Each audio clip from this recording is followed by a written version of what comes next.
సాధనకు స్వాగతం. ప్రపంచంలో మనం రకరకాలైనటువంటి ధ్యాన ప్రక్రియలు మనం చూస్తూ ఉంటాం. అనేక రకాలైన ధ్యానాలు, ప్రతిదానికి ధ్యానం అని చెప్తారు. గాలి గట్టిగా పీల్చి వదిలితే ధ్యానం, లేదు ఒక ముక్కులోంచి గాలి పీల్చి ఇంకో ముక్కులోంచి వదిలితే ధ్యానం. రకరకాలైనటువంటి ధ్యాన ప్రక్రియలు మనకి ప్రపంచంలో మనం చూస్తూ ఉన్నాం.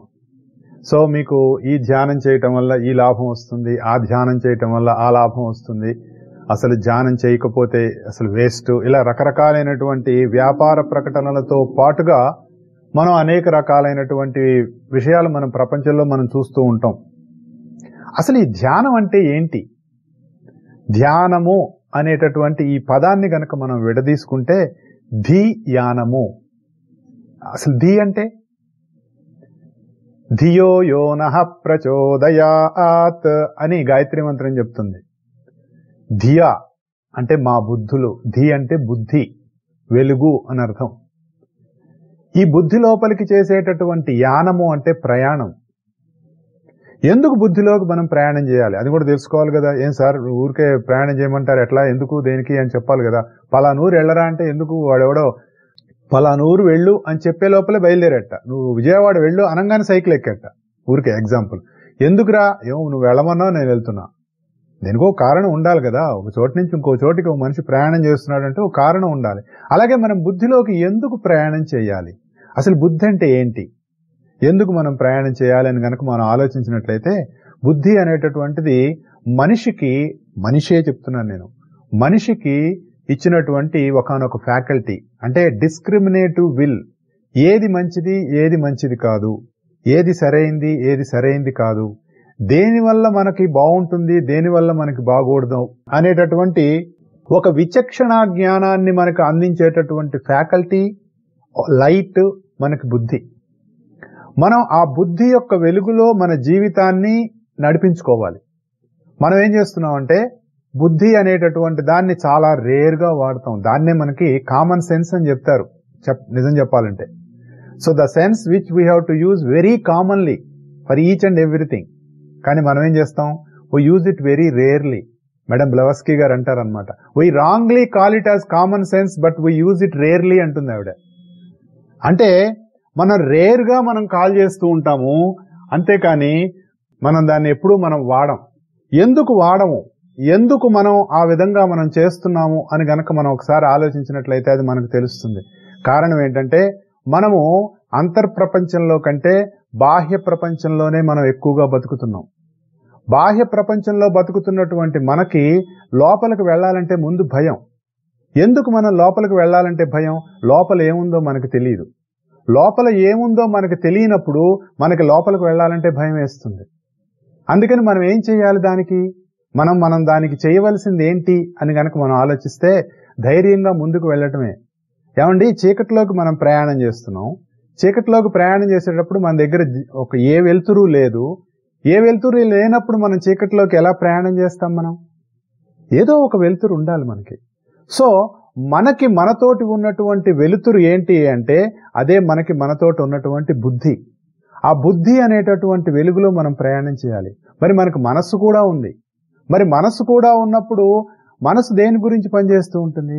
మనసు నీ శారీరక అవసరాలు, దానికి సంబంధించిన శరీరానికి సంబంధించినటువంటి మేనేజర్ మనస్సు. మరి బుద్ధి అది ఆత్మకు సంబంధించినటువంటిది. అంటే ఎవరైతే బుద్ధి లోకాల్లోకి ప్రయాణం చేస్తారో, ఎవరైతే బుద్ధి అనేటటువంటి ఫ్యాకల్టీ తోటి చాలా దగ్గరగా ఉంటారో, దానిని ఎక్కువగా ఉపయోగిస్తుంటారో, వాళ్ళకి ఏమవుతుందంటే బుద్ధి లోకాల్లో ఉంటారు. అంటే బాహ్య ప్రపంచంలో కంటే అంతఃప్రపంచంలో వాళ్ళు ఎక్కువగా ఉంటారు. బుద్ధి అనేటటువంటి ఆత్మకి సంబంధించినటువంటిది. ఆత్మ యొక్క వెలుగుని బుద్ధి అంటారు. మనం మామూలుగా చెప్పుకోవాలంటే మైండ్ అనేటటువంటిది బెడ్ లైట్, మరి బుద్ధి అనేటటువంటిది ఫ్లడ్ లైట్, మరి ఆత్మ అనేటటువంటిది సన్లైట్. అంటే ఈ లైట్లో ఎలాగైతే లైట్ అంతా ఒకటే, కానీ గ్రేడేషన్స్లో ఎలా తేడా ఉంది? ఆత్మ అనే సన్లైట్, ఫ్లడ్ లైట్ కంటే బెడ్ లైట్ చాలా చిన్నదే కదా. అలా మన మనసు అనేటటువంటిది చాలా చిన్నది. బాహ్య ప్రపంచంలో మనకి ఈ శరీరానికి ఏం అవసరాలు ఉన్నాయా అనే దాన్ని బట్టి మనసు పనిచేస్తూ ఉంటుంది. కానీ బుద్ధి అనేటటువంటిది ఆత్మతత్వానికి కావాల్సినటువంటిది. కొంతమందికి ఏమిటి అలా చేస్తే బాగుంటుంది అనిపిస్తుంది. కొంతమందికి ఎప్పుడు ఏదో నలుగురికి సహాయం చేయాలని అనిపిస్తూ ఉంటుంది. ఎందుకు నలుగురికి సహాయం చేయాలనిపిస్తుంది? అది వాడి స్వభావం. ఆ స్వభావంలోకి వాడు ఎందుకు దిగాడు అంటే వాడి ఆత్మతత్వంలో ఉన్నటువంటి ఒకానొక లక్షణాన్ని బుద్ధి ద్వారా మనసులోకి వచ్చి మనసు నుంచి వాడి బాహ్య ప్రపంచంతో పనిచేస్తుంటాడు. దానికోసం మనం బుద్ధిలోకి ప్రయాణం చేయాలి. అలాగే మనకి పెద్దలు ఎన్నో గ్రంథాలు అందించారు, పెద్ద పెద్ద విషయాలు మనకు అందించారు. ఈ విషయాలన్నింటినీ మనకు ఎలా అందించారు అంటే మనోకక్షలో కూర్చొని వాళ్ళు అందించలేదండి. బుద్ధిలోకాల్లో ఉండి దానిని మనోకక్షలోకి దించుకొని అక్కడి నుంచి మనకి బాహ్య ప్రపంచంలోకి అందించడం అనేటటువంటిది ఒక ప్రక్రియ. ఆ ప్రక్రియలోకి మనం ప్రవేశించడానికి ఈ ధ్యానం అనేటటువంటిది మనకు ఉపయోగపడుతుంది. భగవద్గీతలో ధ్యాన యోగం గురించి మనం మాట్లాడుకుంటూ ధ్యానం అనేటటువంటి దానికి ముందుగా సంసిద్ధత, అంటే మనం ఎక్కడికైనా ప్రయాణం అయ్యి వెళ్ళాలనుకోండి, ఏం చేస్తాం? నిద్ర మంచం మీద నుంచి లేచేసి అట్లా బయలుదేరి వెళ్ళిపోంగా, దానికి ఒక ప్రొసీజర్ ఉంటుంది కదా.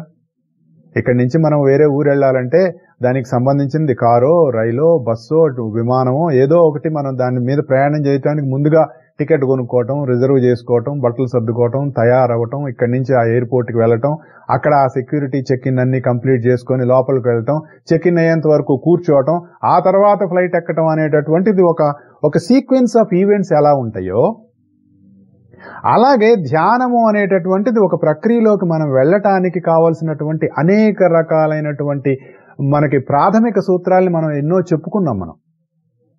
అవన్నీ చెప్పుకొని మనం ధ్యానం అనేటటువంటి దాంట్లోకి మనం ప్రవేశిస్తూ మనకి దానికి కావాల్సినటువంటి విషయాలు ఏమిటి అన్నది కూడా మనం దాని గురించి మనం చాలా విషయాలు చాలా విపులంగా మనం మాట్లాడుకున్నాం భగవద్గీతలో. దీంట్లోనే చెప్పాడు అనమాట మనకెన్నో.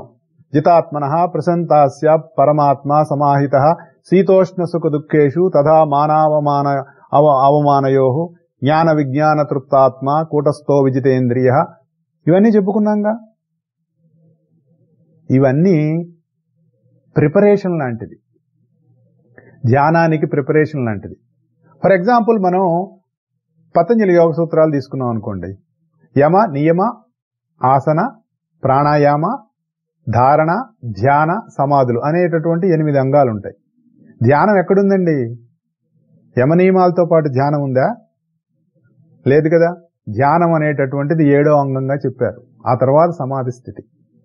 అంటే ముందు మనం ప్రిపరేషన్ అనేటటువంటిది పూర్తి చేసుకొని ఇప్పుడు మనకి భగవద్గీతలో ఆయన చక్కగా మనకి విషయం చెప్తున్నాడు. శుచౌ దేశే ప్రతిష్టాప్య స్థిరమాసనం ఆత్మనః నా ఉచిత్ అంటే ఎత్తుగా గాని, నా అతి నీచం కిందగా గాని, చేలాజిన కుశోత్తరం అని చెప్పాడు. అంటే ఏంటండి? శుచౌ దేశే అంటే శుచిగా ఉన్నటువంటి ఒక ప్రదేశాన్ని మనం ఎంచుకోవాలి. దేనికి? ధ్యానం చెయ్యటానికి. అంటే ఆల్రెడీ మనం ధ్యానం చేయటానికి కావాల్సినటువంటి ప్రిపరేషన్ అంతా పూర్తి చేసుకొని మనం ఇప్పుడు ధ్యానం చేయటానికి సిద్ధమయ్యాం. అంటే ధ్యాన స్థితిలోకి వెళ్ళటానికి కావాల్సిన మనస్సు, దానికి కావాల్సినటువంటి ఇంద్రియ ప్రవృత్తి, దానికి కావాల్సినటువంటి ప్రిపరేషన్ అంతా అయిపోయిన తర్వాత వచ్చిన తర్వాత ఇక్కడ ఏం చెప్తున్నాడు? శుచౌ దేశే, శుచిగా ఉండేటటువంటి ఒక ప్రదేశాన్ని ఎంచుకో. ప్రతిష్టాప్య అంటే అక్కడ కూర్చో. స్థిరమాసనం ఆత్మనః అంటే స్థిరం, ఆసనం, ఆత్మనః ఈ 3 పదాలని గనక విడదీసుకున్నట్టయితే ఈ స్థిరమైనటువంటి ఆసనము ఎక్కడ ఉంటుంది అనేటటువంటిది ఇక్కడ భగవద్గీతలో చెప్తారు. మనం ఏమనుకుంటాం? బాగా చక్కగా స్థిరంగా ఉండాలండి, కదలకూడదు, కదిలితే పడిపోతావేమో, స్థిరం అంటే కదలకుండా ఉండేటటువంటి ఆసనం అని మనం అనుకుంటాం. కదలకుండా ఆసనం ఎలా ఉంటుంది? ఏదో సందర్భంలో అది కదలటానికి అవకాశం ఉంటుంది. ఇక్కడ ఏం చెప్పాడు ఈయన? స్థిరం ఆసనం ఆత్మనః అంటే నీ ఆత్మే స్థిరమైనటువంటి ఆసనంగా చేసుకోవాలి అనేటటువంటిది చెప్పి, ఎత్తుగా గాని పల్లంగా గాని లేకుండా దాన్ని ఏర్పాటు చేసుకుని దాని మీద ఒక జింక చర్మం గాని లేదంటే దర్భచాప గాని దాని మీద ఒక చక్కటి మంచి వస్త్రం గాని వేసుకుని దాని మీద కూర్చోమని చెప్పాడు. ఇదండి ధ్యానం చేయటానికి కావలసిన ప్రాథమిక సూత్రాలన్నీ మనం సాధించిన తర్వాత ఒక మంచి శుచిగా ఉన్నటువంటి ఒక ప్రదేశాన్ని ఎంచుకొని దాని మీద ఒక స్థిరమైన ఆసనం ఏర్పాటు చేసుకుని దాని మీద జింక చర్మం గాని లేదంటే ఒక దర్భాసనం గాని లేకపోతే ఒక చక్కగా మడతలు పెట్టినటువంటి ఒక వస్త్రం గాని వేసుకొని కూర్చోవలను అన్నది ఈ పర్టికులర్ శ్లోకానికి మనకు అర్థం. అది సామాన్యంగా మనకు అందరం చెప్పుకుంటారు. ఋషులైనటువంటి వాళ్ళు గాని, ద్రష్టలైనటువంటి వాళ్ళు గాని ఈ విధమైనటువంటి ధ్యాన ప్రక్రియలోకి వాళ్ళు వెళ్ళిపోయి ఆ స్థితి, పరిపూర్ణమైనటువంటి స్థితి వెళ్ళి అక్కడ దాన్ని అనుభూతి చెంది ఓరు మీరు అనుకుంటున్నటువంటి ఈ పీటలు వేసుకోవటం, ఈ జింక చర్మాలు, ఈ కూర్చోవటం అది కాదురా అసలైంది ఇది అని చెప్పినటువంటి వాళ్ళ యొక్క మాటలు వేరుగా ఉంటాయి. అటువంటి వాళ్ళు ఏం చెప్తారు అన్నదానికి నేను మా మాస్టర్ ఈకే గారు చెప్పినటువంటి శంఖారావం అనేటటువంటి పుస్తకంలో దీని గురించి ఆయన చక్కగా రాశారు వివరంగా. ఆయన ఏం చెప్తారంటే, సాధన అనేటటువంటిది ఒకే సమయానికి సాధన ప్రారంభించవలను అని చెప్తారు. అంటే మనం ఏదైనా ధ్యానం చేయాలి అనుకున్నప్పుడు ఆ ధ్యానం చేయవలసినటువంటి సమయంలో ఆ పర్టికులర్ టైం ఏదైతే మనం అనుకున్నామో 5కో 6కో, అంటే మనం ఆఫీస్కి వెళ్ళాలి అనేటటువంటి రష్ లేని ఒక సమయాన్ని మనం చూసుకొని ఏంటంటే ఇది ఎందుకు చెప్తున్నాను నేను, ఇవన్నీ మనం ఆల్రెడీ సాధించేశాం. ప్రాథమిక సూత్రాల్లో మనం ధ్యానం చేయటానికి కావాల్సినటువంటి ప్రిపరేషన్ అంతా అయిపోయింది. ఇప్పుడు మన ధ్యానం అనేటటువంటి సాధనలోకి వచ్చేస్తున్నాం. మనం ఒకే టైంకి సాధన చేయటం అనేటటువంటిది ఇంపార్టెంట్. ఎందుకు ఒకే టైంకి సాధన చేయాలి అంటే, మనం ఎప్పుడైనా ఒక ప్రదేశంలో కూర్చొని ప్రతిరోజు ఒకే సమయానికి అక్కడే కూర్చొని ఒకే భావాన్ని గనక మనం వ్యక్తం చేస్తూ ఉంటే ఆ పర్టికులర్ ప్లేస్ ఏదైతే ఉందో అది ఛార్జ్ అవుతుంది, ఎనర్జైజ్ అవుతుంది. ఆ ఎనర్జైజ్ అయినప్పుడు మనం ఎప్పుడైనా ఆ పని చేద్దామని ఆ ప్లేస్లోకి వెళ్ళి కూర్చోగానే మన మైండ్ టక్కన ఆ స్థితిలోకి వెళ్ళిపోవడానికి అవకాశం ఉంటుంది. కాబట్టి సాధన ఒకే సమయానికి ఒకే ప్లేస్లో చేయమని మనకు చెప్తారు. అయితే శుచోదేశే అన్నాడు. ఏమిటి శుచి? మన చుట్టూ శుభ్రంగా శుచిగా ఉంచుకోవాల్సినటువంటి అవసరం ఉంది. మురిక్కాలో పక్కన కూర్చొని ధ్యానం చేస్తానంటే అది కుదరదు. ఎందుకని? దుర్వాసనకి మనసు కుంచుకుపోతుంది, సువాసనకి మనసు వికసిస్తుంది. ఇది ప్రతివాడికి ఎవరికి చెప్పక్కర్లా, జంతువులకు కూడా తెలుసు. కాబట్టి మన చుట్టూ ఉన్నటువంటి ప్రదేశాన్ని కొంచెం శుచిగా ఉంచుకోవాలి. అంటే శుభ్రంగా నీట్గా రోజు ఊడ్చుకోవాలి, అక్కడ దుమ్ము లేకుండా చూసుకోవాలి, చక్కగా ఓ దీపం వెలిగించుకోవాలి, మన ఇష్ట దైవం ఏదైనా ఉంటే ఆ దైవం యొక్క ఫోటో పెట్టుకోవాలి, అలాగే మరి ఒక అగరొత్తి వెలిగించుకోవాలి. ఇవన్నీ ఎందుకు చేస్తారంటే, ఎప్పుడైతే మనం ఆ అగరొత్తి వెలిగించామో దాని సువాసనకి అక్కడ ఉన్నటువంటి వాతావరణం అంతా కూడా ఆహ్లాదంగా మారిపోతుంది. అంటే ఒక సుగంధం ఇచ్చేటటువంటి పరిమళం వల్ల మన మనసు వికసిస్తుంది అక్కడ కూర్చుంటే. కాబట్టి అది వెలిగించుకుంటాం. ఇష్టదైవాన్ని కానీ లేదంటే దైవం యొక్క ఫోటోని ఎందుకు పెట్టుకుంటామంటే, అసలు విగ్రహారాధన అనేటటువంటి దానికి కారణం ఏంటి అని కనుక మనం ఆ కొంచెం చిన్న డైవర్షన్ కనుక తీసుకుంటే, విగ్రహారాధన అనేటటువంటిది ఎందుకు అవసరం అనేటటువంటిది అంటే, it is a communication between you and the deity. ఒక వ్యక్తితో మాట్లాడాలనుకోండి, ఆ వ్యక్తి ఎవరో ఎదురుగుండా ఉండాలిగా. ఇప్పుడు నేను ఇక్కడ కూర్చొని మాట్లాడుతున్నాను, నా ఎదురుగుండా ఎవరూ లేరు, అలా కిటికీలోని చూసి మాట్లాడుతూ ఉన్నాను నేను. కానీ నా భావం ఎలా ఉంటుంది? ఇది వింటున్న వాళ్ళందరూ నా ఎదురుగుండానే ఉన్నారు, వాళ్ళందరూ వింటున్నారు అనేటటువంటి భావన నా మనసులో ఉండి నేను మాట్లాడుతున్నప్పుడు అది అవతల వాళ్ళకి చేరుతుంది అనేటటువంటి ఒక మంచి భావన నాలో కలిగినప్పుడు ఇట్ మేక్స్ ద కమ్యూనికేషన్. మీకు నాకు ఒక కమ్యూనికేషన్ మనకు క్రియేట్ చేస్తుంది. సో విగ్రహారాధన అనేటటువంటిది కమ్యూనికేషన్ క్రియేట్ చేయడానికి ఉపయోగపడుతుంది. విగ్రహం లేకుండా మాట్లాడాలి అంటే అది కుదరదు. కాబట్టి మన పెద్దలు ఏం చేశారు? విగ్రహారాధన అనేటటువంటిది ఇచ్చారు, ఫోటోలు పెట్టుకోమన్నారు. అవి కూడా ఎంతో ప్రసన్నంగా ఉండేటటువంటిది కావాలి. ప్రసన్నవదనం ధ్యాయేత్ సర్వ విఘ్నోపశాంతయే అని అంటారు. అమ్మవారి ఫోటో పెట్టుకుంటాం, చక్కగా నవ్వుతూ ఉంటుంది ఆవిడ. ఏమిట్రా చెప్పు అన్నట్లుగా ఉంటుంది ఆవిడ ఫేసు. మనం బాధలో ఉన్నప్పుడు ఆ తల్లి దగ్గరికి వెళ్ళి, అమ్మా నాకు ఈ బాధ ఉందంటే, నీకెందుకురా నేనున్నాను కదా అనేటటువంటి ఒక చక్కటి చిరునవ్వుతో అమ్మవారిని మనం చూసినప్పుడు మన మనసు కూడా ప్రశాంతం చెందుతుంది. కాబట్టి అలాంటివి పెట్టుకోవాలి మనకి. అలా పెట్టుకొని ఒక అగరత్తి వెలిగించుకొని దాన్ని శుచిగా ప్రదేశాన్ని పెట్టుకొని మన మనస్సులో కూడా శుచి అయినటువంటి ఆలోచనలు కలిగి ఉండాలి. ఇదండి శుచోదేశే అంటే, చుట్టుపక్కల శుభ్రంగా ఉండటమే కాకుండా మనస్సులో కూడా ఎటువంటి చెడ్డ ఆలోచనలు కానీ అశుచైనటువంటి ఆలోచనలు కానీ లేకుండా ఉంచుకోవటం అనేటటువంటిది చేయవలసినటువంటిది ఇది. అది శుచోదేశే అంటే మనస్సు కూడా శుభ్రంగా ఉండేటట్లుగా మనం చూసుకోవాలి. మనలో కలిగే ఆలోచనల్లో కూడా అశుచి ఉండకూడదు, అలాంటివి గుర్తురాకూడదు. మరి ఎలా గుర్తు రాకుండా ఉంటాయి సార్ మనకు? మన అంత స్థితి మనకు లేదు కదా. మనం చేసిన అదవ పనులు ఉంటాయి, పాడు పనులు ఉంటాయి, మాట్లాడిన మాటలు ఉంటాయి, వాడిని వీడిని తిట్టిన ఉంటాయి. అవన్నీ కూడా మనం ధ్యానం చేసుకుందాం అని కూర్చోగానే మరి మైండ్ అక్కడికి, చూసావా వాడిని అట్లన్నావు, వాడు అప్పుడు ఇట్లన్నాడు అని మనకి లాగేస్తుంది కదా. మనం ఏం చేయాలంటే, దానికి పెద్దలు ఏం చెప్తారంటే, చక్కగా నీకు ఆహ్లాదం కలిగించేటటువంటి దాన్ని ఒకదాన్ని తలుచుకో మనసులో.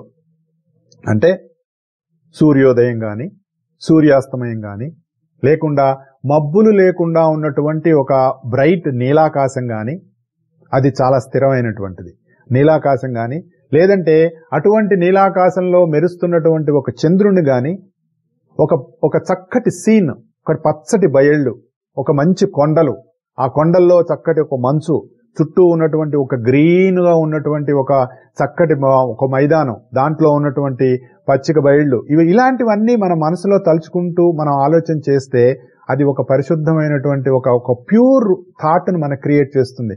కాబట్టి దీన్ని తలుచుకోమని చెప్తారు. దానివల్ల ఏమవుతుంది, నీ మనసులో ఒక ప్యూరిటీ వస్తుంది. ఒక ప్యూర్ ప్లేస్, ఒక శుచి అయినటువంటి ప్రదేశం నీ మనసులో స్థిరపడటానికి అవకాశం ఉంటుంది. అది శుచోదేశే. నీ చుట్టూ బాహ్యంగానే కాకుండా సాధన అనేటటువంటిది, ధ్యానం అనేటటువంటిది, నేను ఇందాక చెప్పినట్లుగా ధ్యానము, నీ మనస్సు నీ అంతరంగం నుంచి నీ బుద్ధిలోకి ప్రవేశించడానికి కావలసినటువంటి మార్గాన్ని ఇచ్చేటటువంటిది ధ్యానం. దానికి నీ ప్రదేశం శుచి అయి ఉండాలి. అంటే నీ మనసు అనేటటువంటిది శుచిగా ఉండాలి. అది శుచౌదేశే ప్రతిష్టాప్య, అంటే అక్కడ కూర్చోవడం అనేటటువంటిది మనకు రావాలి. తర్వాత ఏం చెప్పాడు, ఎత్తుగా గాని పల్లంగా గాని ఉండేటటువంటి లేకుండా చూసుకొని ఒక ఆసనాన్ని ఏర్పరచుకోవాలి అన్న. సరే, మనం మామూలుగా ఒక పీట వేసుకొని కూర్చున్నాం అనుకోండి. ఆ పీట ఎత్తుగా ఉందనుకోండి, ఒకవేళ మనం మంచి ధ్యానంలో ఉన్నప్పుడు పడిపోతామేమో అనే భావన రావచ్చు. మరీ లోతుగా ఉందనుకోండి, ఎక్కడో గోతులో కూర్చున్న భావన రావచ్చు. అది కూడా జరుగుతుంది. అందుకని ఏం చెప్తారంటే, ప్రశాంతంగా నీకు ఎక్కడ ఉంటుందో అక్కడ కూర్చోమని చెప్తారు. కొంతమంది గురువులు అయితే హాయిగా అలా పడుకోని నేల మీద నువ్వు ధ్యాన స్థితిలోకి వెళ్ళమని కూడా చెప్పినటువంటి వాళ్ళు ఉన్నారు. అది మన యొక్క దాన్ని బట్టి. అయితే దీన్ని ఎక్కడ చేద్దాం మనం? ఓకే, బయట పీటేసుకుంటున్నాం, బయట చేస్తూనే ఉన్నాం. కానీ ఇక్కడ మనం చేయాల్సింది ఏంటంటే, మన మనస్సులో మిక్కిలి ఎత్తుగా గాని మిక్కిలి లోతుగా గాని లేకుండా ఉండేటటువంటి ఒక ఆసనం. మనస్సులో ఆసనం ఎట్లా వేసుకుంటామండి? అది కూడా వస్తుంది కదా. మీకు గుర్తుపెట్టుకోవాల్సింది ఏంటి అంటే, తాను ఇతరుల కన్నా గొప్పవాడని గాని తక్కువవాడని గాని భావించకుండా ఉండటమే ఎత్తుగా గాని లోతుగా గాని సమానంగా ఉండేటటువంటి ఒక స్థిరమైన ఆసనం వేసుకోవటానికి అర్థం ఏంటో తెలుసా? మామూలుగా మనం ధ్యానం చేస్తున్నాం అనుకోండి.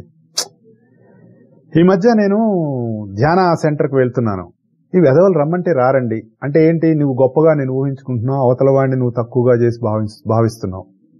అలా లేకుండా సమానంగా భావించటమే స్థిరం. ఇందాక చెప్పినటువంటి నా ఉచిత్రం నాతి నీచం అనేటటువంటిది. అంటే ఎత్తుగా గాని పల్లంగా గాని లేకుండా ఉండటం, నువ్వు గొప్పవాడివి కాదు, నువ్వు తక్కువవాడివి కాదు, నువ్వు కూడా అందరితో సమానంగా, ఇతరులలో అందరితో సమానంగా వ్యాపించి ఉన్నటువంటి ఒకానొక తత్వంతో ముడిపడి ఉన్నటువంటి ఆ తత్వమే నేను అనేటటువంటి భావన అని మనం చెప్పుకున్నాం. అటువంటి భావన నీలో మనస్సులో ఉండి తీరవలెను అనేటటువంటిది మనకి ఇక్కడ చెప్తుంది. దీనివల్ల ఏమవుతుంది, సర్వసమత్వం వస్తుంది. అందరిలో నేను సమానం అనేటటువంటి భావన వస్తుంది. భగవంతుడితో ఉన్నటువంటి అంతర్యామిత్వంలో మన మనస్సు స్థిరపడుతుంది. లేకపోతే ఏమవుతుంది, వాడు గొప్ప వీడు గొప్ప అనే భావన వస్తుంది. మరి పీట ఏంటండి అని రావచ్చు కదా. నీ శరీరమే పీట. నీ శరీరమే పీటగా ఊహించుకో. ఆ పీట మీద నీ శరీరంలో నీ మనస్సులో నువ్వు గొప్పవాడివని కానీ నువ్వు తక్కువవాడివని కానీ అని భావించకుండా సమానమైనటువంటి భావం కలిగి ఉండి అందరిలో ఒకటిగా ఉన్నటువంటి భగవంతుడితో అంతర్యామిత్వం చెంది స్థిరంగా ఉన్నప్పుడు నీ మనసులో చక్కటి శుచి అయినటువంటి భావాలు కలిగి ఒక చక్కటి సూర్యోదయం కానీ చంద్రోదయం కానీ ఇలాంటివన్నింటినీ కూడా మనం చక్కగా భావిస్తూ అలా గనక మనం కూర్చొని ఉన్నట్లయితే అది మనకి స్థిర సుఖమాసనం అనేటటువంటి దానికి వస్తుంది. బాగుంది సార్, మరి జింక చర్మం ఏంటండి అని వస్తుంది కదా. నీ చర్మమే జింక చర్మంగా భావించమని చెప్పారు. మనం కట్టుకున్న వస్త్రమే ఈ దేహం నీవు పీట మీద వేసుకున్నటువంటి వస్త్రంగా భావించమన్నారు. అంటే ఇప్పుడు చెప్పండి, మనం ధ్యానం చేస్తున్నామని ఒక జింకను చంపేయాలా? జింక చర్మం అంటే ఒకటి గుర్తుపెట్టుకోండి. కొంతమంది కుటుంబాల్లో పూర్వం ఎప్పుడైనా వాళ్ళ తరాల్లో ఎవరైనా జింక చర్మం ఉండి దాని మీద వాళ్ళు సాధన చేసి వాళ్ళకు వంశపారంపర్యంగా వస్తున్న వాళ్ళు ఎవరైనా జింక చర్మం ఉంటే ఆ జింక చర్మాన్ని వాళ్ళు దాని మీద సాధన చేయవచ్చు.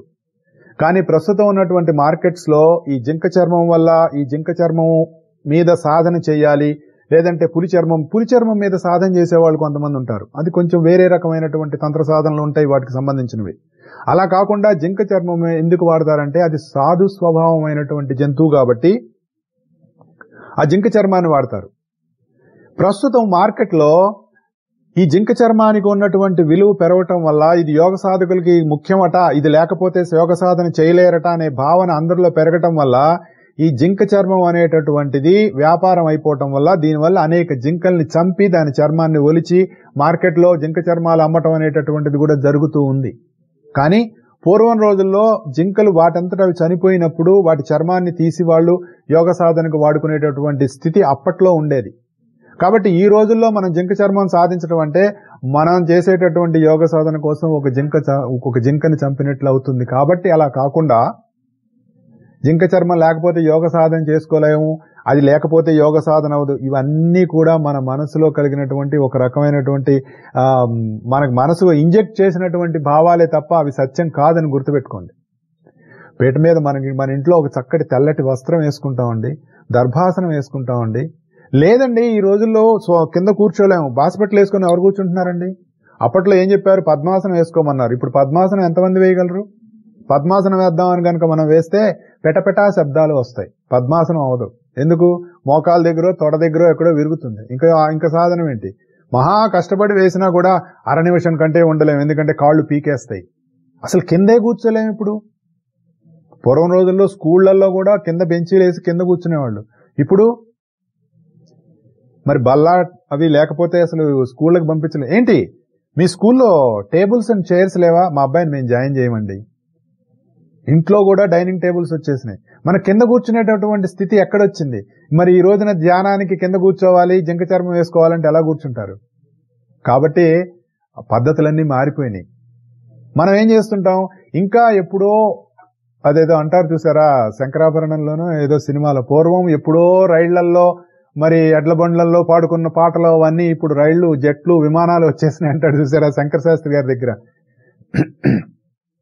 మరి మార్పు అనేటటువంటిది జరిగినప్పుడు మానవ శరీరం కింద కూర్చోలేని పరిస్థితుల్లో ఉన్నప్పుడు కిందే కూర్చోవాలి, కింద కూర్చోకపోతే యోగ సాధన కుదరదు. మరి హోమం చేసేవాళ్ళు ఈ మధ్య కుర్చీలో కూర్చొని చేస్తున్నారు, అదేమి హోమం చేయటం, అదేమి పూజలు చేయటం అని రకరకాలుగా మనకి విమర్శలు వస్తూ ఉంటాయి. దట్స్ ఫైన్, లీవ్ ఇట్, వదిలేయండి. కానీ మనం కూర్చునేటటువంటిది మన శరీరానికి కూడా కొంచెం హ్యాపీగా ఉండాలి. లేదంటే ధ్యానం చేద్దామని కూర్చున్నాం అనుకోండి, అర నిమిషానికే కాలు కదపాల్సిన పరిస్థితి వచ్చిందనుకోండి, అర నిమిషానికే నడుము వంగిపోయింది అనుకోండి, అర నిమిషానికే మెడ వంగిపోయింది అనుకోండి, ఇంకా ధ్యానం ఏం చేస్తాం? ఇంకా నువ్వు నీ లోపల ఉన్నటువంటి ఆత్మతత్వం వైపు నీ ప్రయాణం ఎలా సాగుతుంది? అంతర్ముఖం ఎలా అవుతావు? శరీరాన్ని నీ పీకేస్తుంటే బయట నుంచి. అందుకని ఏం చెప్పారంటే, నువ్వు ఎలాగైనా కూర్చో, కానీ నిజమైన స్థిరమైన ఆసనం ఏంటి అంటే ఆత్మకు స్థిరమైన ఆసనం. ఆత్మే స్థిరమైన ఆసనం. నువ్వు ఎప్పుడైతే ఆత్మతత్వంలో కూర్చుంటావో అదే స్థిరంగా ఉంటుంది. అంటే మనసు ఎప్పుడైతే స్థిరపడిందో, బయట ప్రపంచంలో తిరిగేటటువంటి మనసు మెల్లిమెల్లిగా ఇంద్రియాలన్నీ కూడా నీకు సహకరించటం మొదలైనయో, నీలో మార్పు అనేటటువంటిది ఎప్పుడైతే వచ్చిందో, నీ స్వభావం నీకు ఎప్పుడైతే మిత్రుడయిందో, అప్పుడు నువ్వు ధ్యానానికి అర్హత సంపాదించినట్లు. లేకపోతే మిగిలినంత ధ్యానం అనేటటువంటిది మెరమెరే, మా గురువు గారి మాటలో చెప్పాలంటే. కాబట్టి ఈ శ్లోకంలో చెప్పినటువంటి శుచైన ప్రదేశం, నీ మనసులో ఒక చక్కగా శుచి అయిన ఆలోచనలు కలిగి ఉండి చక్కటి ఒక మంచి దృశ్యాన్ని నీ మనసులో ఊహించుకొని మానసికంగా శుచిగా ఉండటమే శుచి అయిన ప్రదేశం. అలాగే మిక్కిలి ఎత్తుగా కాకుండా మిక్కిలి లోతుగా కాకుండా నువ్వు ఆసనం ఏర్పాటు చేసుకోవటం అంటే నువ్వు ఎవరికంటే ఎక్కువ కానీ ఎవరికంటే తక్కువ కానీ అనేటటువంటి భావం లేకుండా అందరిలో సమత్వం వహించి ఉన్నటువంటి ఏకైక తత్వం ఏదైతే ఉందో ఆ తత్వమే నేను అనేటటువంటి ప్రజ్ఞగా ఉండటమే. నీ శరీరమే ఒక పీట, దాని మీద నువ్వు కట్టుకున్నటువంటి దాని మీద ఆ చర్మమే జింక చర్మం, నువ్వు కట్టుకున్నటువంటి వస్త్రమే ఆ పీట మీద వేసుకున్నటువంటి వస్త్రం. ఇటువంటి భావనతోటి మనం ధ్యానం చేయటానికి గనక మనం కూర్చుంటే మన మనసు ధ్యాన స్థితిలో నిలవటానికి అవకాశం ఉంటుంది. అప్పుడే ధ్యానము, బుద్ధి లోపలికి అంతరంగంలోకి మనం ప్రవేశిస్తాం. లేకపోతే బయట ఆ వాసన వచ్చింది, బయట ఆ శబ్దం వచ్చింది, వెధవలు నేను ధ్యానం చేసుకుందాం అనుకుంటే ఒక్కడు నాకు సహకరించడు అంటే చుట్టుపక్కల వాళ్ళ మీద మనకు ఒక రకమైనటువంటి భావం కలుగుతుంది. కానీ ఇంకా అంతరంగంలోకి మనం ఎక్కడ వెళ్తాం? అది అసలు అనేటటువంటిది అది అసంభవం అనేది మనం గుర్తుపెట్టుకోవాలి. ఆ తర్వాత ఏం చేయాలి అనేటటువంటిది మనకి తర్వాత శ్లోకంలో మనకి చెప్తాడు. అయితే ఇక్కడ మనం ఇంకొకటి గుర్తుపెట్టుకోవాల్సింది ఏంటంటే, ధ్యానానికి ప్రధానంగా కావాల్సింది ఏంటంటే మనస్సుని ఆత్మపై లగ్నం చేయటం అని చెప్పుకున్నాం మనం. దానికి ఏం కావాలి? 2 కావాలి. దేహ స్థిరత్వము, మనోస్థిరత్వము. అంటే స్టేబుల్ బాడీ ఉండాలి, స్టేబుల్ మైండ్ ఉండాలి. ఈ రెండిట్లో ఏది ముఖ్యం అని కనుక మనం ఆలోచించినట్లయితే stable mind is important. Stable mind ఉన్నట్టయితే నీ బాడీ కూడా స్టేబుల్ గా ఉండడానికి అవకాశం ఉంటుంది. ఎందుకు? మనస్సులో కలిగేటటువంటి రకరకాలైనటువంటి ఆలోచనలు, రకరకాలైనటువంటి భావాలు ఈ శరీరాన్ని ప్రపంచంలో తిప్పేస్తున్నాయి. తిప్పలేకుండా ఉన్న శరీరం అయినా సరే, అంటే ఎవరైనా మనకు ఒంట్లో బాగోకపోయినా లేదా తిరగలేని పరిస్థితిలో ఉన్నా, ఆ సోఫాలోనో ఆ బెడ్ మీద కూర్చొని ఉన్నా కూడా నీ మనసులో స్థిరత్వం లేనప్పుడు ఆ మనసు అక్కడక్కడక్కడెక్కడో తిరుగుతూ ఉంటుంది. అదే అన్నీ బాగున్నాయి అనుకోండి, ఈ శరీరాన్ని తిప్పేస్తూ ఉంటుంది. మనం ఒకసారి వెళ్ళి అలా బజార్కి వెళ్ళి రోడ్డు మీద కనుక మనం చూసినట్లయితే, ఏమిట్రా ఇన్ని వెహికల్స్, ఇంతమంది జనాలు ఎక్కడికి పోతున్నారు, ఏం చేద్దాం వెళ్తున్నారని కనుక మనం ఆలోచించినట్లయితే వాళ్ళ మనస్సులో కలిగేటటువంటి భావాలు, వాళ్ళు ఏర్పరచుకున్నటువంటి పనులు వాళ్ళని ఎక్కడెక్కడికి తిప్పుతున్నాయో గనక మనం ప్రతి ఒక్కడిని పిలిచి గనక మనం ఇంటర్వ్యూ చేసినట్లయితే బుర్ర పిచ్చెక్కిపోతుంది. అలా పిచ్చెక్కింది కాబట్టి ఎవరూ చేయరు. ఎంత పెద్ద సర్వేలు చేసినా కూడా మహా అయితే 100-200 మందిని సర్వే చేసేసి ఇది ప్రపంచంలో ఉన్న అందరి మీద సర్వేల మీద రుద్దేస్తుంటారు. మామూలుగా మనకి ఈ మెడికల్ రీసెర్చ్లు చేస్తుంటారు కదా, మేము 10,000 మంది రీసెర్చ్ చేసామని చెప్పేసి 10 కోట్ల మంది మీద అది రుద్దేస్తుంటారు. ఎలా కుదురుతుంది అందరికీ ఒకే రకంగా? సరే, అది వేరే విషయం, అది మనకు సంబంధం లేని విషయం. ఇక్కడ మనం తెలుసుకోవాల్సింది ఏంటంటే, ధ్యానానికి దేహస్థిరత్వం కూడా అవసరం. దేహస్థిరత్వం కూడా అవసరం కాబట్టి your body must be flexible. దానికోసమే యోగాసనాలు, ఎక్సర్సైజులు ఇవన్నీ రకరకాలుగా మనం చేస్తూ ఉంటాం. శరీరాన్ని ఆరోగ్యంగా కూడా ఉంచుకోవాలి. యోగ సాధన చేసేటటువంటి వాడు శరీరాన్ని, మనస్సుని 2 ఆరోగ్యంగా ఉంచుకోవాలి. ఎందుకు ఉండాలి? నువ్వు ధ్యానం చేయడానికి కూర్చున్నప్పుడు మనస్సుతో పాటు శరీరం కూడా సహకరించాలి. ఈ రెండింటి కోసమే యమ నియమాలు అనేటటువంటి పతంజలి యోగ సూత్రాల్లో మొట్టమొదటిగా చెప్తారు. యమము, నియమము. ఈ రెండిట్లో కూడా మళ్ళీ 5 డివిజన్లు ఉంటాయి. ఈ డివిజన్ అవన్నీ మన పతంజలి యోగ సూత్రాలు. ఈ రెండూ కూడా ఒకదానికొకటి కలిపి మనం చదువుకోవాలి. ఏది? పతంజలి యోగ సూత్రాలు ప్లస్ భగవద్గీత. ఈ రెండూ కూడా మనకి ఎక్కడికెక్కడ ఒకదానికి కొరిలేట్ చేసుకుంటూ మనం వెళ్ళాలన్నమాట. అప్పుడు మనకు బాగా అర్థం అవుతుంది. ఇక్కడ ఆయన ఏం చెప్తున్నాడు? స్థిర సుఖం ఆసనం అన్నాడు. అందులో కూడా చెప్తారు కదా ఆయనకి మనకి. ఏది? పతంజలి యోగ సూత్రాల్లో కూడా వస్తుంది కదా స్థిర సుఖం ఆసనం అన్నది. ఇక్కడ స్థిర సుఖం ఆత్మనః అన్నాడు. రెండు ఒకటే. అంటే మన మనస్సు ఆత్మయందు స్థిరము చెంది ఉండవలసినటువంటి విధంగా మన దినచర్యని, మన జీవితాన్ని మలుచుకొని మనం సాధన చేస్తున్నప్పుడు ఈ విధమైనటువంటి ఇందాక మనం చెప్పుకున్నటువంటి విధంగా గనక మనం భావన చేస్తూ మనకున్న ఉండి, తర్వాత చెప్తున్నాడు అనమాట, తత్ ఐకాగ్రం మనకృత్వ యత చిత్తేంద్రియ క్రియ. అంటే తత్ ఏకాగ్రం, అక్కడ మనసు పెట్టాలటండి. ఎక్కడ పెట్టాలి? ఇది పెద్ద క్వశ్చన్ కదా మనకి. అక్కడ మనసు పెట్టి లగ్నం చేయమంటున్నాడండి. అది తత్ ఏకాగ్రం. అక్కడంటే అసలు అక్కడ అనేటటువంటి భావన ఎక్కడ పుడుతోంది నీలో? అక్కడ పెట్టాలటండి మనసు. అది దాంట్లో ఉన్న రహస్యం. మనం ఏం చెప్తారు? తత్ అని. తత్ అనేటటువంటి ఏకంగా ఉన్నటువంటి ఒకానొక తత్వం మీద మనస్సు పెట్టు. ఎలా పెడతాం మనం?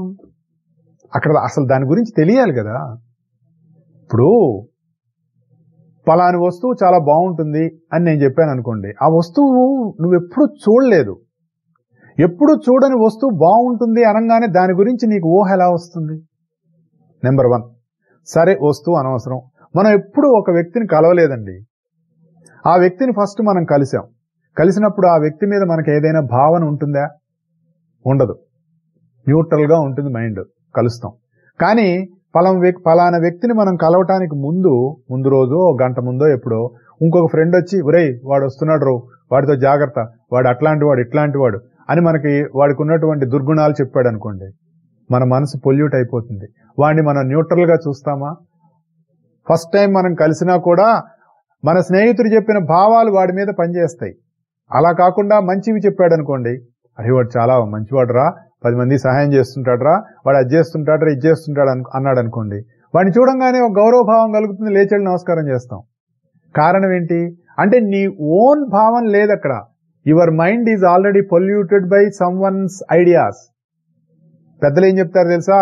ఎవడు ఎన్ని చెప్పినా సరే నువ్వు మొదటిసారిగా వాడిని కలుస్తున్నప్పుడు న్యూట్రల్ థాట్స్ తోటి ఉండమని చెప్తారు. అది చాలా కష్టం, ఇంపాసిబుల్. అది దాన్ని మనం సాధించుకోవాలి సాధనలో. తత్ ఏకాగ్రం అంటే అక్కడ మనసు పెట్టు అన్నారు.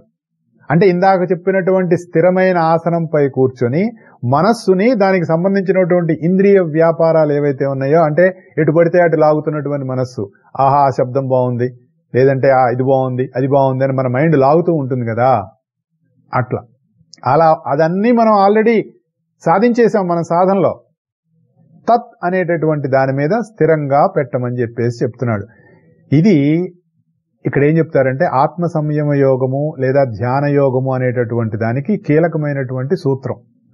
సో దీనిని అభ్యాసం చేయాలి అంటే మై డియర్ ఫ్రెండ్స్, సాధకాస్ ఏం చెప్తున్నారంటే మనం ఇంతకు ముందు చెప్పినటువంటి ఆ ప్రిలిమినరీ రెగ్యులేషన్స్ ఏవైతే ఉన్నాయో ఆ అర్హతలన్నీ మనకు కావాలి. అవి లేకపోతే మనం దీన్ని చేయలేము అని చెప్పేది మనం గుర్తుపెట్టుకోవాలి. అయితే తత్ అంటే ఇందా మనం చెప్పుకున్నాం, ఈ భావం ఎక్కడ పుడుతోంది? అక్కడ అక్కడ అని అన్నారు. ఎక్కడ? మామూలుగా మనం ఏం చేస్తాం, అక్కడ అనగానే ఒక రూపం ఎదురుగుండా మనం ఒక దేవుడి ఫోటోనో గురుగారి ఫోటోనో పెట్టుకున్నాం కదా, ఆయన మీద మనసు లగ్నం చేయాలా? లేదండి మాకు మా గురుగారు ఒక మంత్రం ఇచ్చారు, ఆ మంత్రాల్లో బీజాక్షరాలు ఉన్నాయి, ఆ బీజాక్షరాలను ధ్యానం చేయాలా అని ప్రయత్నం చేస్తూ ఉంటారు. దానికి మా గురుగారు ఏం చెప్పారంటే వాళ్ళందరూ కష్టపడుతున్నారని చెప్తారు.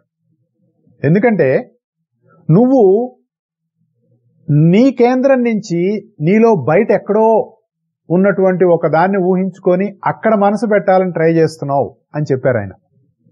అది నీకంటే వేరుగా ఉంది. అంటే నువ్వు అనుకుంటున్నటువంటి గురువు నీ లోపల ఉన్నటువంటి తత్వంతో కాకుండా ఎదురుగుండా ఫోటోలో ఉన్నాడు అనే భావన. అంటే నీ నుంచి బాహ్యంగా బయట ఉన్నది నువ్వు ధ్యానం చేసే వస్తువు అని అనుకుంటున్నావు. అలాగే మంత్రాక్షరం కూడా బయట ఎక్కడో ఉంది అనేటటువంటి భావంతో చేస్తున్నావు. అంటే నువ్వు చేసేటటువంటి ధ్యానం నీ లోపల జరగట్లా, నీ బయట జరుగుతోంది అని చెప్తున్నారు. దానివల్ల నువ్వు కష్టపడుతున్నావు గాని దానివల్ల నీకు సుఖం లాభం కలగట్లేదు అని చెప్తారు. అంటే నీకంటే బయట ఉన్నటువంటి ఒక వస్తువుపై నువ్వు మనసు ఎప్పుడైతే కేంద్రీకృతం చేయటానికి, కాన్సన్ట్రేట్ చేయటానికి ప్రయత్నం చేశావో అప్పుడు ఏమవుతుంది, నీలో ఉన్నటువంటి జీవశక్తి నీ లోపల నుంచి బయటకు వచ్చేస్తుంది, నీ లోపలే ఉండట్లా.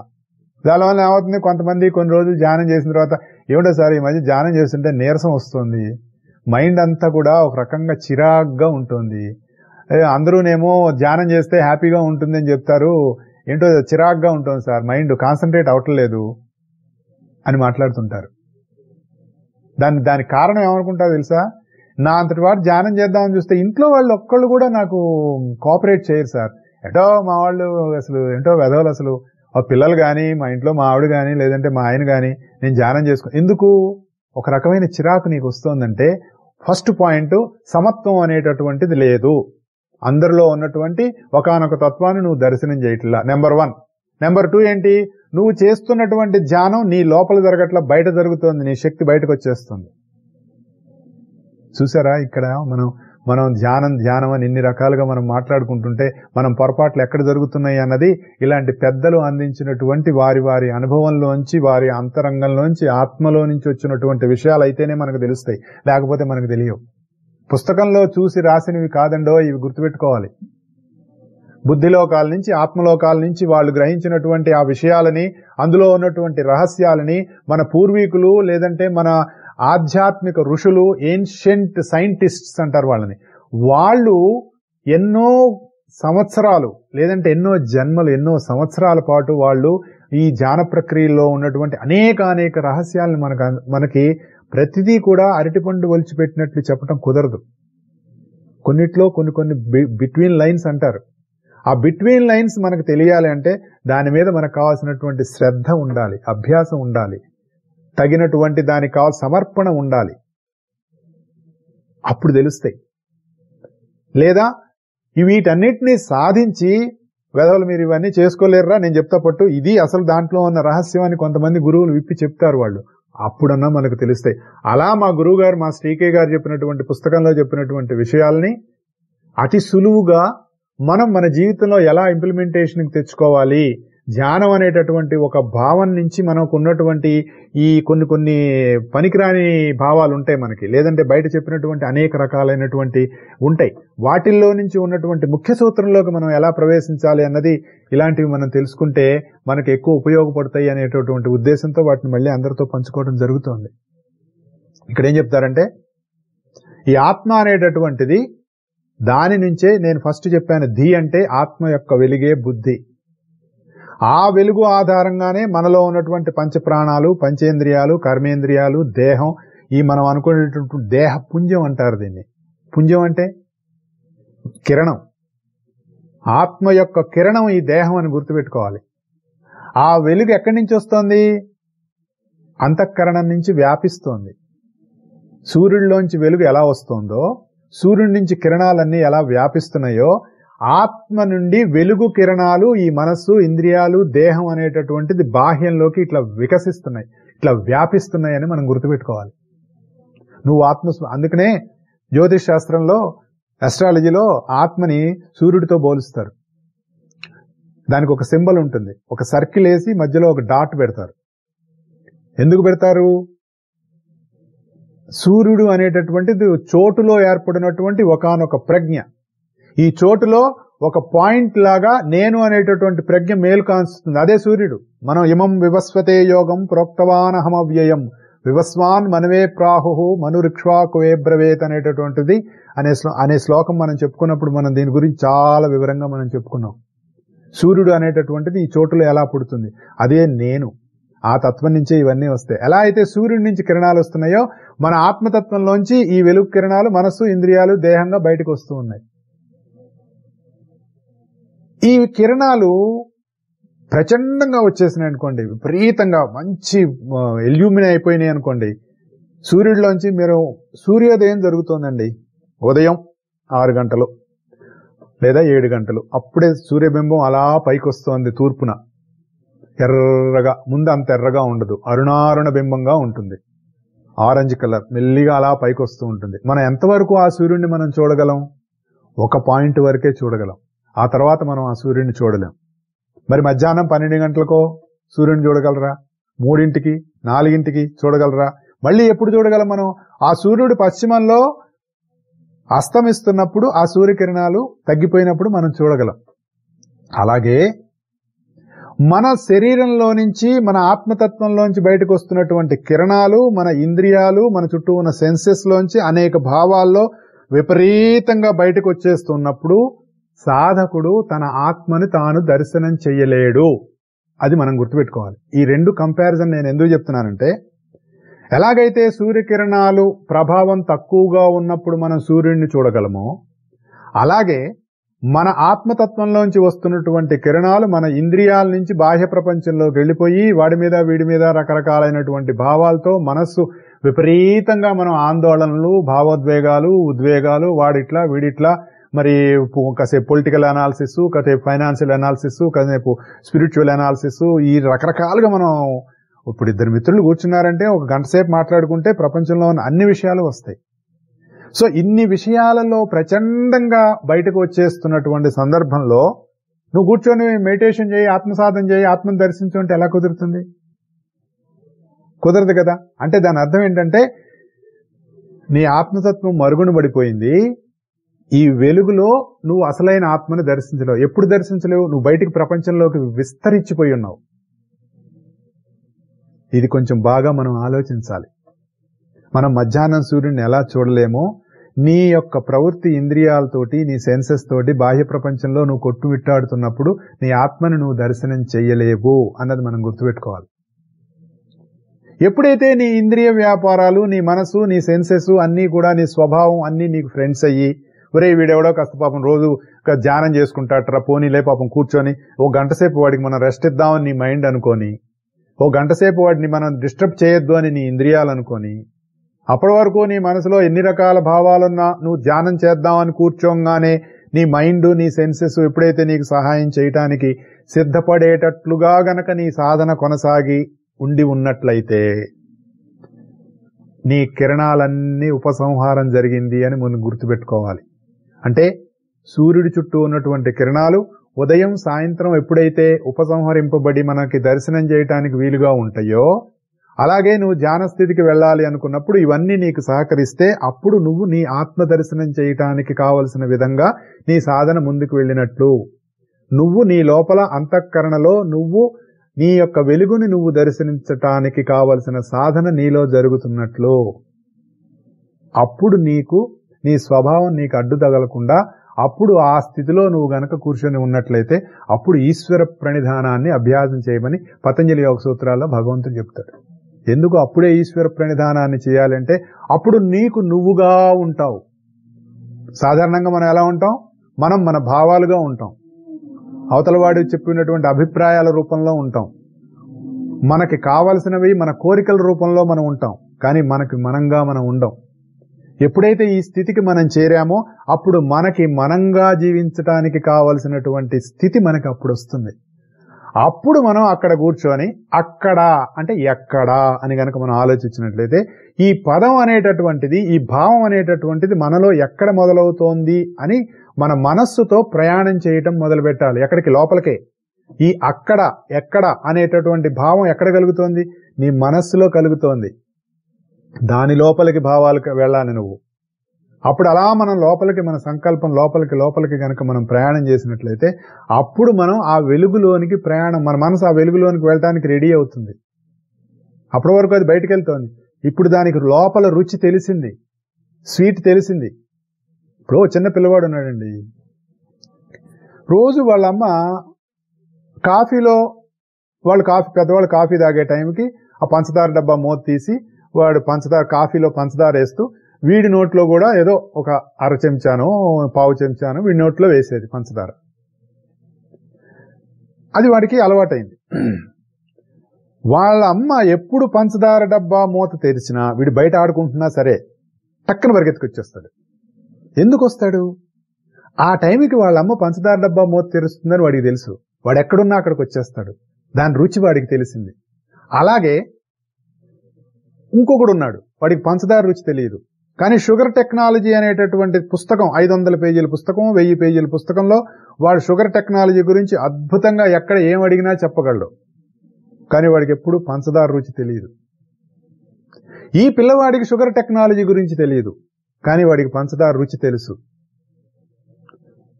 షుగర్ టెక్నాలజీ తెలిసినటువంటి వాడికి పంచదార రుచి ఎలా తెలియదో, ఈ షుగర్ టెక్నాలజీ తెలియని వాడికి పంచదార రుచి ఎలా తెలుసో, వీడికి ఆ సమయానికి ఆ టక్కన ఆ టైంకి వచ్చేస్తాడు. వాళ్ళ అమ్మ పెడుతుంటే నోట్లో 2 పంచదార పలుకులు వేస్తుంది, హ్యాపీగా ఎగురుకుంటూ వెళ్ళిపోతాడు.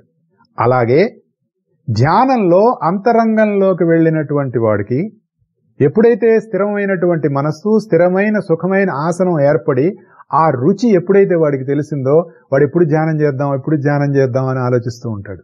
ఇంకా మనకి సాయంత్రం 6 గంటలైంది, కాసేపు మెడిటేషన్ చేసుకుందాం, ఇంకెప్పుడవుతుందా అని. అంటే నిరంతరం ఆ ధ్యాన భావన వాళ్ళలో ఉంటుంది. ఆఫీస్ పని చేసుకోవచ్చు, ఇంట్లో పని చేసుకోవచ్చు, ఏ పని చేసుకున్నా ఒక స్థిరమైనటువంటి ఆ భావన ఎప్పుడైతే ఉన్నాడో, ఆ స్థిరమైన భావనలో ఎప్పుడైతే నిలిచి ఉన్నాడో అది సమ్యక్ ధ్యానం అయిపోతుంది. అదే సమాధి. సమాధి అంటే అలా కూర్చొని కళ్ళు మూసుకొని ప్రపంచంతో సంబంధం లేకుండా పోవటం కాదండి. సమ్యక్ ధ్యానం సమాధి. ఆ సమాధిలోకి వెళ్ళిపోతాడు. ఎప్పుడు? నిరంతరం అదే ధ్యానంలో ఉంటాడు. ఎప్పుడు తెలుస్తుంది? ఆ రుచి మనకి తెలిసినప్పుడు, ఆ రుచిలోకి మనం ప్రవేశించినప్పుడు. ఆ రుచిలోకి మనం ప్రవేశించాలంటే ఇదిగో మనం చెప్పినవన్నీ మన సాధనలో మనం చేసుకుంటూ ముందుకు వెళ్ళాలి. అయితే ఏమండి, అలా ధ్యానం చేసేవాడికి భగవద్గీత మరి అన్ని విషయాలు తెలుసా? మరి ఇప్పుడు ప్రపంచంలో ఇన్ని రకాలైనటువంటి ధ్యాన ప్రక్రియలకు సంబంధించినటువంటి ఎన్నో యోగ క్రియలు అవి ఇవి ఎన్నో చెప్పారు కదా, అవన్నీ తెలియాలండి? తెలియకుండా వెళ్ళొచ్చు? అవసరం లేదండి. ఇందాక చెప్పాను కదా, ఎప్పుడైతే పంచదార రుచి తెలిసిన వాడికి షుగర్ టెక్నాలజీ తెలియాల్సిన పని లేదు. వీడికి ధ్యానం మీద ఉన్నటువంటి రుచి తెలిసిపోయింది. షుగర్ టెక్నాలజీ లోపలికి ఆటోమేటిక్ గా లోపల నుంచే వాడికి తెలుస్తుంది. ఇప్పుడు తెలియపోతే నష్టమే ఉంటుంది అంటాడు. వాడు పెద్ద అయిన తర్వాత అవసరం అయితే షుగర్ టెక్నాలజీ చదువుకుంటే వాడికి అప్పుడు తెలుస్తుంది, ఓహో దీంట్లో ఉన్న అసలు ఈ కెమికల్ రియాక్షన్స్ ఇవా, సో ఈ కెమికల్ రియాక్షన్స్ వల్ల నాలో ఈ రకమైనటువంటి ఈ భావం కలిగిందా, దీని రుచి ఇలా వస్తుందా అని అప్పుడు తెలుస్తుంది. కానీ ఆల్రెడీ దాని రుచి వాడికి తెలుసు. అంటే ధ్యానంలోకి వెళ్ళిన తర్వాత, ధ్యానం యొక్క రుచి తెలిసిన తర్వాత, ఇంద్రియాలన్నీ కూడా వాడి వశమై ఉన్నప్పుడు, యతచిత్తాత్ముడై ఉన్నప్పుడు, ప్రపంచంలో బాహ్యంలో ఏమి జరుగుతున్నా కూడా ఇదంతా కూడా లీలమాత్రంగా జరుగుతోంది, నేను చేయవలసినటువంటి కర్తవ్యం ఫలితం ఆశించకుండా నా జీవితాన్ని నేను నడుపుకుంటాను, అటువంటి పరిస్థితుల్లో నా దగ్గరికి వచ్చినటువంటి దాన్ని, నా కర్తవ్యాన్ని నిర్వర్తిస్తూ ఎవరికి ఎప్పుడు ఎక్కడ ఎలా ఏం చేయాలో అది మాత్రమే చేస్తూ మిగిలిన విషయాలు దైవానికి వదిలేసి నా జీవితాన్ని ప్రతిదాన్ని కూడా సమత్వంతో, అందరిలో ఉన్నటువంటి ఏకత్వం చెందినటువంటి ఏకైక సర్వాత్ముడు ఎవడైతే ఉన్నాడో వాడి యందు నా మనసు పెట్టి నా జీవితాన్ని, సమస్త ఇంద్రియ వ్యాపారాలన్నీ కూడా వాడికి అప్పచెప్పి నా జీవితాన్ని గడుపుకుంటాను అనేటటువంటి ఏకైక భావంతో ఉన్నవాడి దగ్గరికి ఏ విద్య నేర్చుకోవాల్సిన అవసరం లేదు, అన్ని విద్యలు వాడి దగ్గరికి వస్తాయి. ఇది మనం ఎప్పుడైనా ఆలోచించామా? ఆలోచించాం. మనం అది తెలుసుకోవాలి, అది చదువుకోవాలి, ఇవన్నీ రకరకాలుగా మనం ఆలోచిస్తూ ఉంటాం. సో అప్పుడు వాడి వైపు వాడు వెలుగు ప్రయాణం జరుగుతుంది.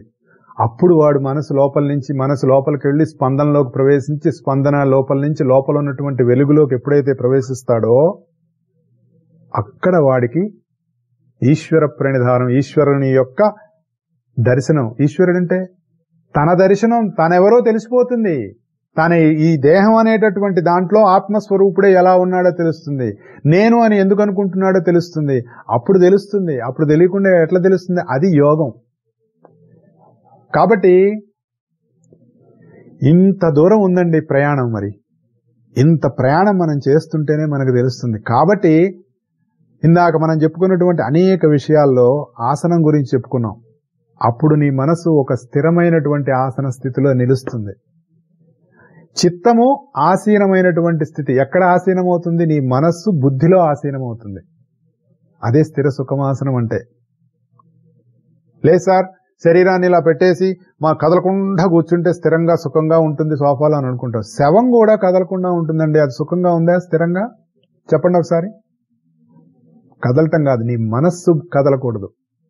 ఏ పరిస్థితుల్లో నువ్వు కదలనటువంటి ఒక మనస్సు నీకు ఉండాలి. అంటే జీవుడితో కూడినటువంటి శరీరం స్థిరంగా ఉండాలి అంటే జీవన స్థితిలో స్థిరత్వం సాధ్యమైనప్పుడే అది కుదురుతుంది అని చెప్పారు.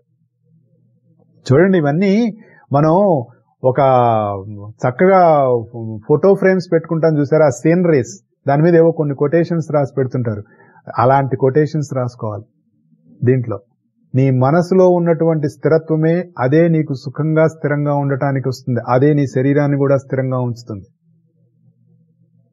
ఇన్నున్నాయండి. మరి మనం ఇప్పుడు ఒక 2 శ్లోకాలు, ఈ 2 కూడా ఒక జంట శ్లోకాలు. ఇందాక మనం చెప్పుకున్నటువంటి ఈ 2 శ్లోకాలు కూడా జంట శ్లోకాలు. ఈ 2 జంట శ్లోకాలు మనకు అర్థం కావాలి అంటే ఇక్కడ రెండిట్లో ఏం చెప్పాడంటే, నువ్వు ఎలా కూర్చోవాలి, ఎక్కడ కూర్చోవాలి, ఏం చూసుకోవాలి, ఆ తర్వాత ఎక్కడ మనసు పెట్టాలి, మనసు పెట్టి నువ్వు ఎక్కడికి నీ ప్రయాణం కొనసాగాలి అనేటటువంటిది మనకి ముందుగా ఈ 2 శ్లోకాల్లో మనకి చెప్పినటువంటి విషయం. ఇది మనం బాగా అవగాహన చేసుకుని, అర్థం చేసుకుని, మనకి ఆకలింపైనప్పుడు మనకి ఏ సందర్భంలో అయినా మనం కూర్చుంటే దాంట్లోకి మనం ప్రవేశించడానికి అవకాశం ఉంటుంది. తాను అనేటటువంటిది కానీ, మన భావం ఎక్కడ పుడుతోంది, సంకల్పం ఎక్కడ పుడుతోంది అని సాధారణంగా ఏం చెప్తారంటే, హృదయంలో కానీ భ్రూమధ్యంలో కానీ మనం దానికి సంబంధించినటువంటిది సాధన చేసుకోవచ్చు. అంటే అలా కూర్చొని కళ్ళు మూసుకొని మంచి చక్కగా ఇందాక చెప్పినటువంటివన్నీ కూడా చక్కటి భావనలు చేసి భ్రూమధ్యంలో కానీ హృదయంలో కానీ, హృదయంలో ఎందుకు అంటే అక్కడ స్పందనాత్మకంగా ఉన్నటువంటి చైతన్యం, జీవుడు అక్కడ ఉంటారని చెప్తారు.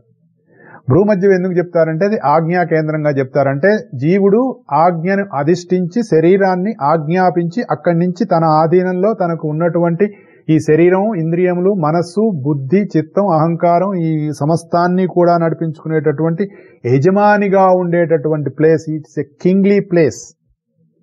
అదండి, అక్కడ ఉంటామా హృదయంలో. హృదయంలో అంటే విశాలత్వం. హృదయం నీ హోమ్.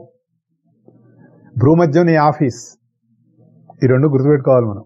అక్కడ ఇక్కడ రెండిట్లోంచి కూడా ఉండొచ్చు.